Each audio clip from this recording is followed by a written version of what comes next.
Hey y'all, I'm Pearl. And I'm Holly, and this is Hold My Sweet Tea.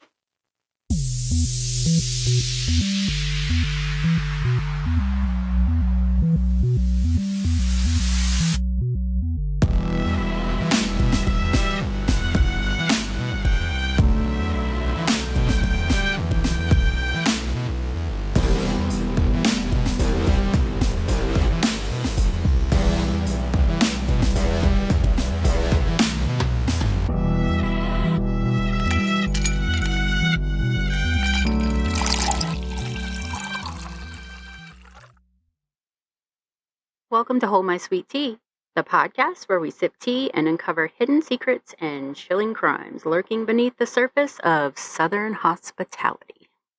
Along with spooky tales and haunted history that give the South its eerie charm. Ooh, so how has your week been? Tired. Same here. I've not gotten decent sleep, honestly, this entire week. So Yeah. I'm glad for tomorrow being day off. Yes, me too. No alarm clock set, but my dang body's gonna wake up anyway. I literally don't even set an alarm clock anymore because my cat wakes me up. He is my alarm clock. Mine is just me. It's like every day. Why am I awake right now? And I tap my phone screen so I can see what time it is. I'm like, no. And then you start overthinking things and then you just can't go back to sleep. Exactly. Especially on Friday morning. Oh, yeah.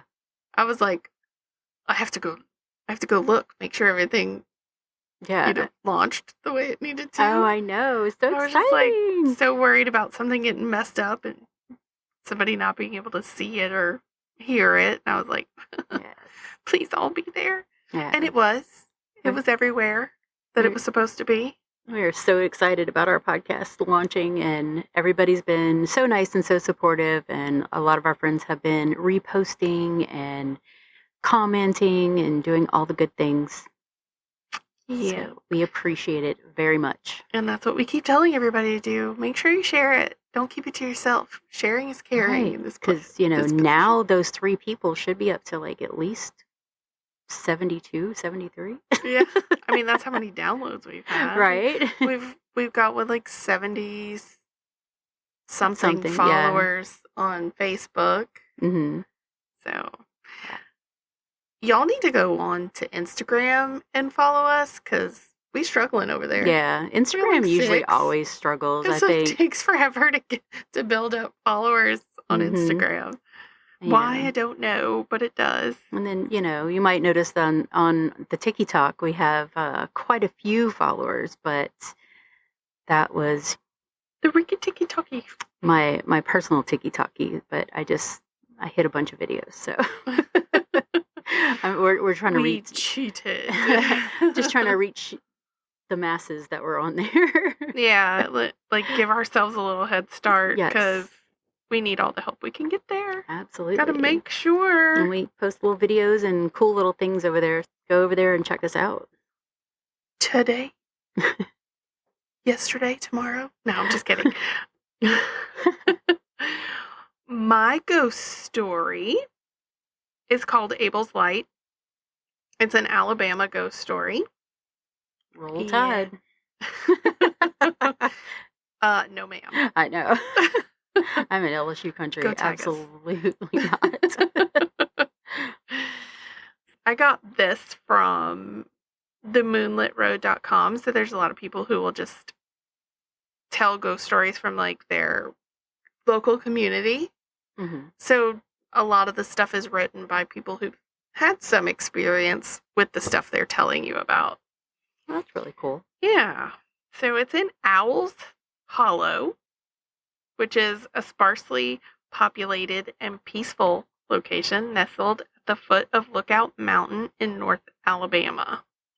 It runs about 20 miles along the southeastern edge of the mountain, and it's kind of like right between Lookout Mountain and Shinbone Ridge, and its width spans the better part of a mile, so it's a little large for a holler. I mean, but, you know, I have a lot of family in West Virginia. I have a lot of family in like Georgia and North Carolina area. Yeah. It's like my mama's side.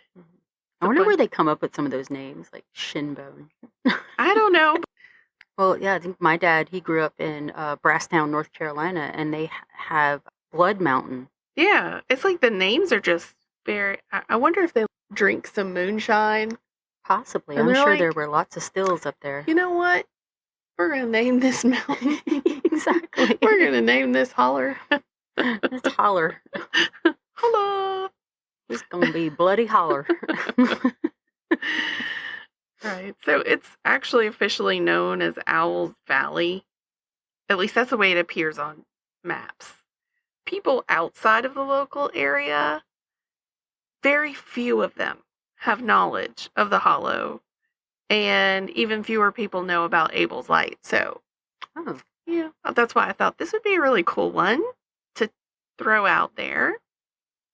So the story of the light is that in the early part of the 1900s, Owl's Hollow was even more sparsely populated than it is today. It was really large tracts of pasture land and hardwood forest. It only accommodated a few homesteads, and they were all connected by like little rutted, narrow roads. Nothing fancy or actually official. As far as roads go, it's just basically worn paths. One family living here was the Abel family. Mr. and Mrs. Abel had 3 kids, the youngest of which was a son named Henry. Henry was 4 years old when one bitterly cold December evening he disappeared. Their weather there was so cold that the urgency of finding him was of immediate and overriding concern for every family member. So it didn't matter that it was cold and freezing. They're like, we have to go find him. Yeah, because you could just freeze instantly out there. A frantic search in the area near their home by the family failed to turn up little Henry. They just started running around to the neighbors' houses and being like, hey, have you seen Henry? And when they realized that nobody had seen Henry, all those neighbors came together and tried to help them search. All through that first night, searchers came and went from the Abel house. They would come in and have a cup of hot coffee and get warm by the fire, and then they'd go back out. So they were kind of taking shifts, but they were trying to all keep looking. The search actually continued into the next day, but there was still no sign of Henry. There were no tracks, no scent trail for hounds, nothing. Wow, that's insane. Like, you would at least think, I know, like, with it snowing and those conditions, snow can cover tracks, but, like, nothing? Yeah, just cover it all back up. I don't know. I mean, I know it was freezing. I don't know if it was even snowing, honestly. It was just bitterly cold. Yeah, it was just cold. Oh, okay. But I was thinking still, bitter like, cold and snow. Right, you kind of correlate it, yeah. Yeah. But it's like, really, where are his footprints? Something. No scent trail? Nothing? So 3 days after Henry disappeared, the general consensus among the searchers was that he was likely dead of exposure and might never be found, which I guess is logical to believe. But where was he? Right. Henry's father could not accept this as the fate of his son and never stopped searching. He would leave home every morning and come in only when he was so hungry and exhausted he couldn't continue. He was pretty grief-stricken. Yeah, sounds like it. They say he was so grief-stricken that he was on the brink of madness. Oh. I can't imagine. That's tough. To your youngest kid, 4 years old, and you are sitting here having to think about all the things that could have potentially happened. I don't know. I'd probably do the same thing. Yeah. Just never stop. Right. Henry's father lived a tortured existence, and the entire family felt his suffering. The work around the farm was beginning to pile up, and he just didn't care. He just kept searching for Henry. That was the only thing he was worried about. Even though the other families were kind of trying to do double duty, like the stuff they would normally do, plus trying to cover what their dad typically did, or husband, they still had like such a buildup of work that was happening because there were so many things that Mr. Abel was doing that no one else could really do. On occasion, a neighbor would come by and help with the search or with the farm work, trying to just, keep this family afloat. Yes. Henry's father searched even at night, carrying a kerosene lantern as he rode on horseback over the same roads he had covered 100 times before. He called Henry's name the whole time. Poor guy. This went on for months with no conclusion. One night, mid-March-ish, Henry's father didn't come back. So now we're not just missing Henry, we're missing Dad too. Ooh. His horse came home and was discovered the next morning in the hallway of the barn. So then Henry's older brother began searching for his father. Within an hour, he located his father's body hanging by his neck from a forked limb in a blackjack oak just off one of the roads that he had searched so many times. Oh, wow. So he had apparently hung himself in the dark when he tried to ride under this branch. It caught him, pulled him off the horse, and hung him. Oof. His still burning lantern was in his hand, and his eyes were wide open. That would be horrific, finding your dad that way. Yeah, that's insanely creepy, too. With his eyes wide open, just hanging there. And this is why we don't search in the dark. Yes, with lanterns. Yeah, with lanterns. They give off like that pretty little amber glow, yes, but there's no cast of light going on there. No, you're still running into stuff, and such a dangerous thing to do. Yeah. But I guess he didn't think anything of it because he'd been doing it for so long, every night. It's been a super long time ago, and since then there have been sightings of a dim yellow light amongst the trees during the coldest months of winter. So it's really only being seen when it's cold out. So he's still searching in the afterlife. Basically, yeah. His search for his son has not ended. And obviously he's still not finding him. No. Because this isn't about Henry haunting Owl Valley. It's his father. So that's why they call it Abel's Light, because of the lantern. So 2 explanations offered by locals to explain the tiny spectral light that is viewed from the road on higher ground. One part puts forth that the light is Henry's father riding his ghostly mount carrying the lantern as he slowly moves through the woods. They say that you can hear the hoofbeats of the horse. And if you're especially quiet and the night is also pretty still, they say that you can hear a man's voice calling the name Henry. Wow. I would be creeped out for sure. Absolutely. Especially be out in the middle of nowhere. I'd be like, what was that? Right. You see a light and hear somebody calling Henry. That's some Scooby-Doo stuff, you know. Right. Ruh-roh, Raggy. So they say the chilling display is only visible from mid-December until the middle of the month of March, when Mr. Abel was overtaken by his most unusual death. I do feel like it's a little bit weird that he couldn't get himself out of that. Yeah. Because, I mean, why wouldn't you, drop your lantern. Drop your lantern, grab the branch, and try to get your head drop out to the ground. Yeah. Yeah, I don't understand that either. It's a little bit weird. It's giving Headless Horseman vibes. Right. The second story is that the lantern can be seen, but it's not moving.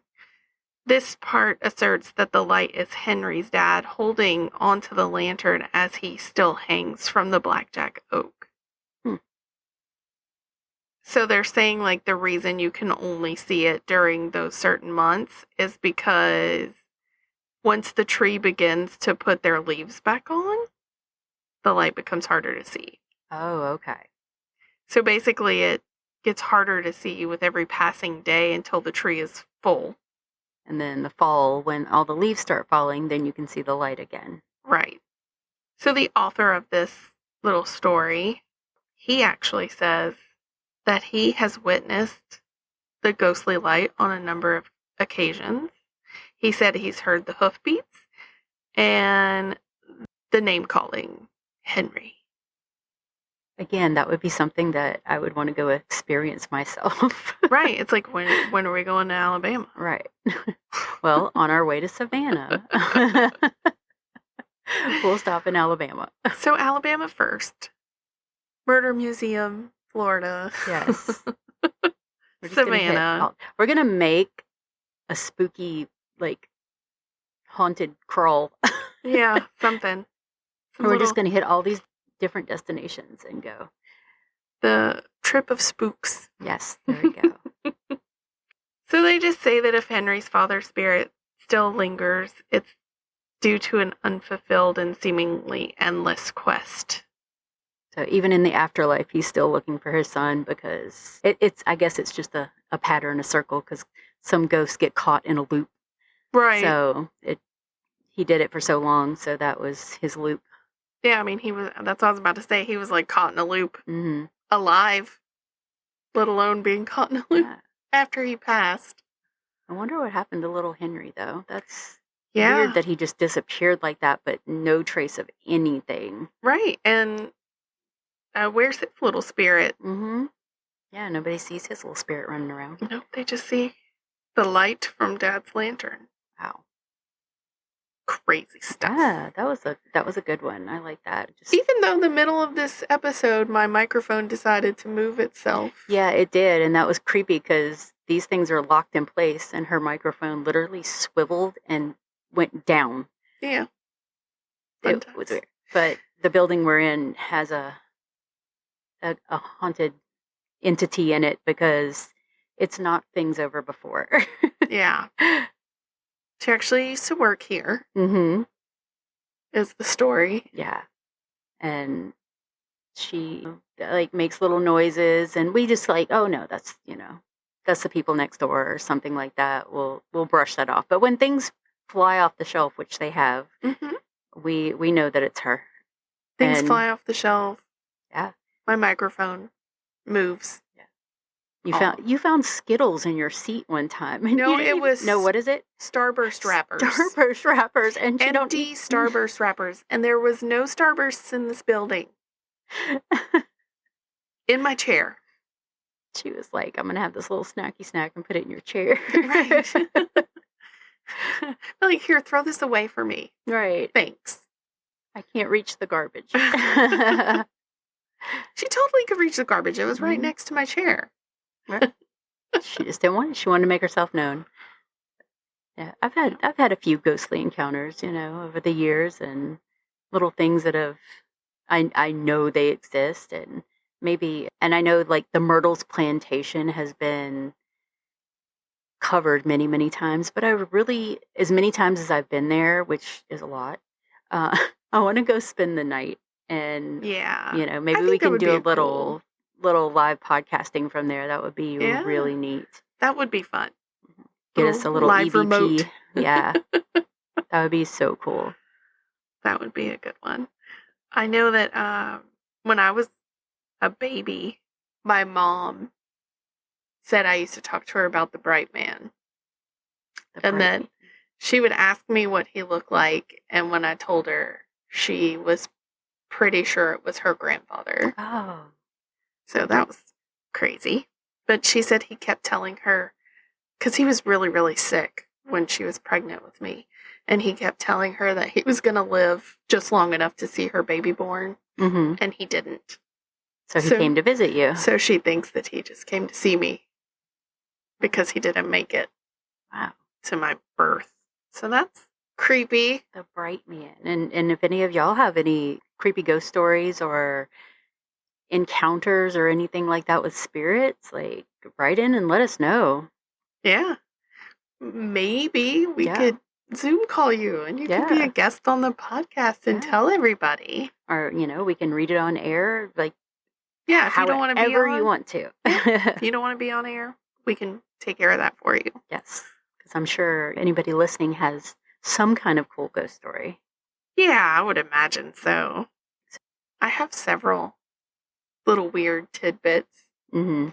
Like my dad lived in Sandy Hook, Mississippi, and it's a really old house.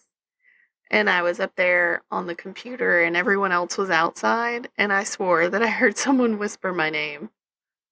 I've had that several times. It's like, it's right by your ear too. Yeah. Like always.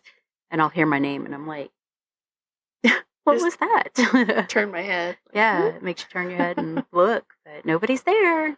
No. Yep. And then in my parents' old house, and I don't remember when you were staying with me if you ever heard the people talking or the music box playing, but there were several things. We called him, I'm sorry.